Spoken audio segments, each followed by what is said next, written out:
أهلا بيكم في حلقة جديدة من مراية الروح. عارف يعني إيه وجع صامت؟ لما تفضل جواك بتتمنى كلمة، لمحة، سؤال بسيط، عامل إيه؟ لكن محدش بيسأل. تبتسم وإنت من جواك بتنهار، وتحاول تبين إنك تمام رغم إنك بتتمنى حد يحس بيك من غير ما تتكلم. الاهتمام مش رفاهية ولا ضعف. الاهتمام هو اللغة اللي بتربط بين الأرواح، هو المعنى اللي بيخلي وجودك ليه معنى عند حد تاني أصلا. بس المشكلة إننا في زمن بقى فيه الاهتمام عملة نادرة. الناس بقت مشغولة بنفسها، والمشاعر بقت عبارة عن خفة دم مش قيمة.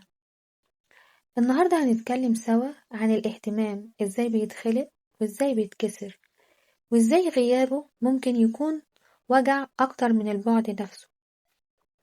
الاهتمام مش بس في الكلام، دي في التفاصيل الصغيرة اللي محدش بياخد باله منها إلا اللي بيحبك بصدق. الاهتمام لما يسأل عنك في وقت محدش فاكر، ولما يحس إنك ساكت بس مش عشان انت تمام، لكن لأنك موجوع.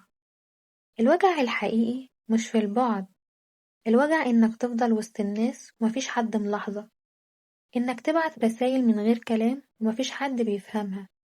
غياب الاهتمام بيوجع، وبيخلي القلب يبرد والروح تهدى بطريقة موجعة جدا. الاهتمام الحقيقي مش بالكلام. في ناس بتقول كلام حلو لكن لما تحتاجها مش بتلاقيها، وفي ناس يمكن مش بتتكلم كتير لكن وجودها بس بيطمنك أكتر من 1000 رسالة. الاهتمام مش في الكترة، الاهتمام في الصدق، في النية اللي ورا كل فعل بسيط، في صباح الخير اللي جاية من قلب فعلا بيطمن عليه، مش من عادة أو واجب.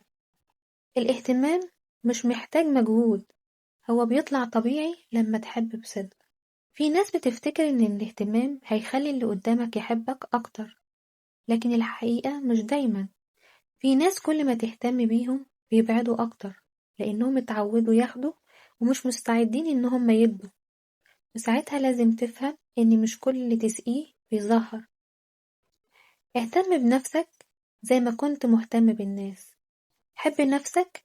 حبك لنفسك ده مش أنانية، ده حفاظ على روحك من الانكسار.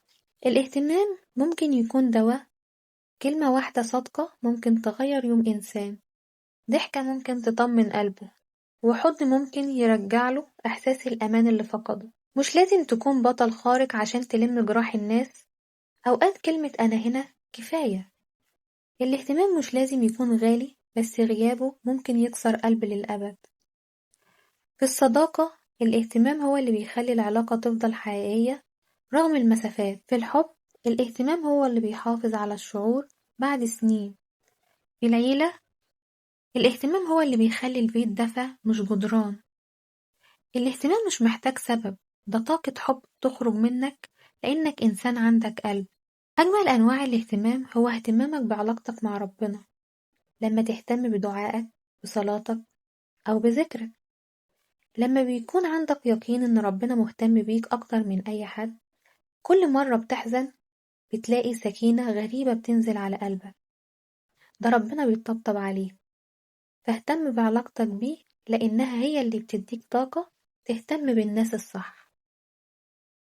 الاهتمام مش طلب، الاهتمام إحساس نقي بيخرج من القلب من غير حساب.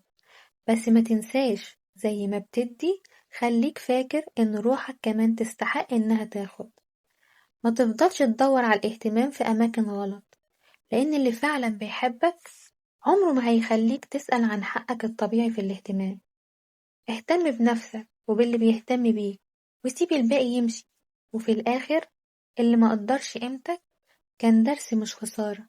خد نفس وكمل، لأن الاهتمام الحقيقي لسه جاي.